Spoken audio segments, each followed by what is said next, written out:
আরে বন্ধু বোঝো, আমার বউ জাকুম হেইয়া কাপড় চোপড় ধুইতে শুরু করিয়া সব মনে কর কাজ করে আমার। কোন কিছু আমি করাই নাই।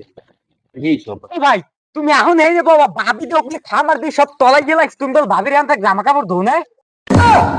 বন্ধু তুই একটু আমি একটু আইন লাইক কত রকম মাছ। এবার তুই কি মোর ম্যানেজার একটা সব খুই হেলাবি, প্লাস্টিক বানিয়ে হেলাবি? এইসব খবর এইসব কথাবার্তা যাই হইবি তুই এবার হইতে মোরা নিয়ে আসতে আবদালে ডাকিয়া বলাইয়া এই নিয়ে আস্তে আস্তে পিড়ে পিড়ে কবি কথা। A few moments later. এ ভাই ভাই আমি লাগে একটু কথা একটু আওয়ালে আন।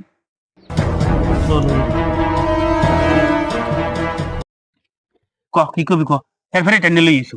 আমি ঘরে না আগুন লাগছে। দূর বেটা হেই তুই এখন কও ঘরে আগুন লাগছে এই কো আস্তে আস্তে। আমি তো কইলেন রাস্তাঘাটে কোনো কথা কবি না, সিপি নিয়ে কথা কবি। এই তুই এখন কবি খাইছে বেটা।